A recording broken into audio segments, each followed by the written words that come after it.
आज ठंड कुछ ज्यादा थी और चाय के शौकीन रमेश बाबू को चाय की तलब फिर से लग रही थी। जब मन को रोक ना पाए तो रसोई के पास जा आवाज दी, बहू एक कप चाय और मिलेगी?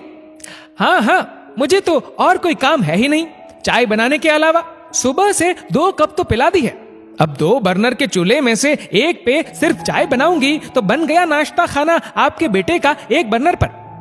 बहू के कठोर शब्दों ने चाय की इच्छा शांत कर दी थी रमेश बाबू की। नम आंखों के साथ वापस कुर्सी पर बैठ वह अखबार पढ़ने लगे। धुंधली आंखों से अखबार के शब्द भी धुंधले हो गए थे।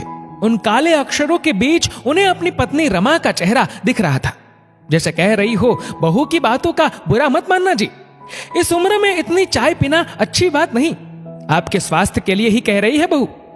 कहते हैं जीवन साथी की असली जरूरत बुढ़ापे में ही होती है। पति पत्नी उम्र के अंतिम पड़ाव में हर चीज के साझेदार होते हैं। जब तक रमा जिंदा थी किसी बात के लिए इंतजार करना ही नहीं पड़ता था रमेश बाबू को, जैसे आंखें पढ़ना जानती थी वो। संतान के रूप में उनके यहाँ आनंद का जन्म हुआ। एक आम सरकारी अध्यापक होकर भी अपने बेटे को उच्च शिक्षा दिलवाई और समय पे विवाह से शादी कर दी। बहू बेटा शहर में बस गए और अपनी ही दुनिया में मगन हो गए। रमेश बाबू भी रिटायर हो चुके थे। सब ठीक ही था कि एक रात बिना कोई आहट किए रमा चली गई। सन्न रह गए रमेश बाबू। कोई भला ऐसे जाता है, वो भी रमा जिसने बिन पूछे तो दरवाजे की चौखट भी कभी पार नहीं की थी। खबर सुन आनंद और बहू आए थे और सारा क्रियाकर्म कर उन्होंने रमेश बाबू को भी साथ चलने को कहा। क्या चाचा, इस उम्र में आप शहर जाओगे? क्या हम आपका परिवार नहीं? यहीं रुक जाइए। रमा चाची और आपसे इतना स्नेह मिला है, अब सेवा का एक अवसर हमें भी तो दे। अपने चाचा को जाते देख रमेश बाबू का भतीजा रो पड़ा। नहीं बेटा, आनंद को बुरा लगेगा, फिर मैं कौन सा विदेश जा रहा हूं, आता जाता रहूंगा। और भारी मन से रमेश बाबू ने गांव छोड़ दिया। शहर में कुछ दिन तो ठीक गुजरे, फिर बहू की आंखों में वो खटकने लगे। पहले जो मन आए वही करती थी, लेकिन अब एक बंधन सा महसूस होने लगा था बहू को। शहर की हवा ने बेटे को भी बदल दिया था। हर महीने दवाइयों के नाम पे आनंद पिता की सारी पेंशन रख लेता था। एक पोता था 10 साल का, वो भी स्कूल से आ टीवी और मोबाइल में घुसा रहता। कभी कभी तो दिन बीत जाता और मुंह से एक शब्द ना निकलता रमेश बाबू के। बातें करते भी तो किससे, कोई था ही कहां, सब मगन थे अपनी दुनिया में। एक दिन रमेश बाबू टीवी पे कोई खबर देख रहे थे कि उतने में पोता अतुल आ रिमोट मांगने लगा। दीजिए रिमोट, कब से देख रहे हैं, अब मुझे कार्टून देखने हैं। 5 मिनट रुक जा बेटा, एक खबर सुन लूं, फिर चला लेना अपना कार्टून। नहीं, मैं 1 मिनट नहीं रुकूंगा। आप होते कौन है मुझे रुकने को कहने वाले? ये मेरा घर है, मेरे पापा ने खरीदा है इसे, जाने क्यों चले आए हमारे घर में। मम्मा ठीक बोलती है, बोझ हो आप, खुद के घर क्यों नहीं चले जाते, वहीं देखना टीवी। लाओ रिमोट। और अतुल ने रिमोट छीन ली उनके हाथों से। दिल ने एक पल के लिए मानो धड़कना बंद कर दिया था रमेश बाबू के। नजरें उठा बहू को देखा, जो पास ही खड़ी व्यस्त होने का दिखावा कर रही थी, जैसे कुछ सुना ही ना हो, लेकिन होठों की कुटिल मुस्कान सब बयां कर रही थी। थके कदमों से वो वापस अपने कमरे में आ गए। सारी रात करवटें बदलते बीत गई। अगली सुबह आनंद उठा तो देखा रमेश बाबू का कमरा खाली था और एक कागज तकिए के पास रखा था। प्रिय आनंद, सदा खुश रहो। तुम्हारी मां के जाने के बाद बड़े अरमानों के साथ यहां तुम्हारे पास रहने आया था, ये सोचकर कि बुढ़ापे में बेटे बहू और पोते के साथ सुख के कुछ पल बीत जाएंगे। लेकिन शायद मैं गलत था।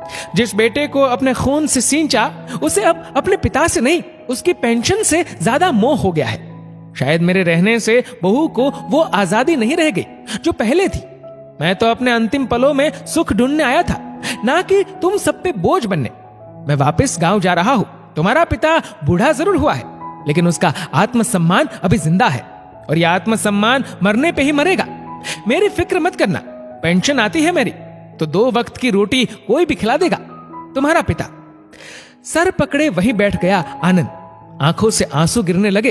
अब सिवाय अफसोस के कुछ नहीं रह गया था आनंद के पास। और रमेश बाबू अपने आत्मसम्मान के साथ चल पड़े थे वापस अपने घर की ओर, जहां उनकी पत्नी रमा की यादें आज भी उनका इंतजार कर रही थी। दोस्तों, इस वीडियो को लेकर आपकी क्या राय है, नीचे कमेंट करके जरूर बताएगा। और अगर आपको वीडियो अच्छा लगा हो तो इस वीडियो को लाइक करेगा, शेयर करेगा। आप अपने बेटे को टिफिन देकर क्यों नहीं भेजती? वह रोज अपने पार्टनर से टिफिन मांग कर खाता है, प्रिंसिपल सर कहे जा रहे थे और मिसेस वर्मा का चेहरा गुस्से से लाल हुए जा रहा था। वह रोज सुबह नई से नई डिश बनाकर अमन के लिए टिफिन में रखती थी। वह तो बताता था कि उसके दोस्तों को भी उसका टिफिन बहुत पसंद है, पर यहां तो सर, क्या मैं अमन से बात कर सकती हूँ?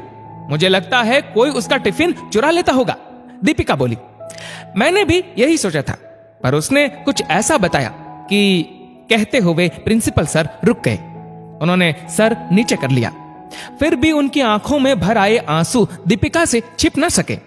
क्या क्या बताया अमन ने? कुछ गलत के अंदेशे से दीपिका कांप उठी। छोड़िए, आपके ससुर जी कैसे हैं? आपकी सास के गुजरने के बाद तो वह काफी अकेलापन फील करते होंगे, प्रिंसिपल सर ने अचानक पूछा। वो ठीक है, उनकी बात छोड़िए, अमन के बारे में बताइए, दीपिका अधीरता से बोली। सुबह अमन को तैयार करने के चक्कर में आप तो उनका ख्याल ही नहीं रख पाती होंगी। नहीं, ऐसा नहीं है। अमन को जब वह बस में चढ़ाकर लौटते हैं तो उन्हें चाय देने से लेकर नाश्ता तक मैं ही कराती हूँ। अमन बता रहा था कि एक बार उन्होंने चाय और नाश्ते के लिए कहा तो आपने मना कर दिया कि अभी अमन का नाश्ता बनाने का काम है, बाद में बनाकर दे देंगी। कहते हुए प्रिंसिपल का चेहरा गंभीर हो उठा। हाँ, पर इसका अमन से क्या संबंध? दीपिका की उलझन बढ़ती जा रही थी। आपका बेटा अपने भूखे प्यासे दादाजी को अपना टिफिन खिला देता है। दादाजी ने पहले दिन ही खाने से इनकार कर दिया था, तब पोते ने उनके लिए झूठ बोलना सीखा। अगले दिन उसने दादाजी से बहाना किया कि उसने आपसे 2 टिफिन रखवाए हैं, एक रास्ते में खाने के लिए और एक लंच टाइम के लिए। इस तरह वह अपना टिफिन दादाजी को खिला देता है। क्या? दीपिका का मुंह खुला का खुला रह गया। ऐसा क्यों होता है मिसेज वर्मा कि बच्चे दूसरे के मन को हम बड़ों से पहले पढ़ लेते हैं? कहते हुए प्रिंसिपल की आवाज में कुछ तल्खी आ गई थी। वो आई एम सॉरी सर, आइंदा ऐसा नहीं होगा, शर्म से गड़ते हुए दीपिका ने धीरे से कहा। और प्लीज एक रिक्वेस्ट है आपसे, अमन को कुछ न कहिएगा। उसे नहीं पता चलना चाहिए कि मैंने सब बात आपको बता दी है, नहीं तो उसका भोलापन छीन जाएगा। डोंट वरी सर, मेरे बेटे ने जो पाठ मुझे पढ़ाया वो मैं जिंदगी भर नहीं भूलूंगी। अब उसे अपना टिफिन दादाजी को खिलाने की जरूरत नहीं पड़ेगी। कहते हुए दीपिका उठी और धीरे धीरे कमरे से बाहर निकल गई। दोस्तों, इस वीडियो को लेकर आपकी क्या राय है नीचे कमेंट करके जरूर बताएगा। और अगर आपको ये वीडियो अच्छा लगा हो तो इस वीडियो को लाइक करेगा, शेयर करिएगा ज्यादा से ज्यादा लोगों तक। और ऐसे ही और भी इंस्पिरेशनल वीडियोस के लिए सब्सक्राइब करें हमारे यूट्यूब चैनल को और फेसबुक पर फॉलो करें हमारे पेज को। धन्यवाद।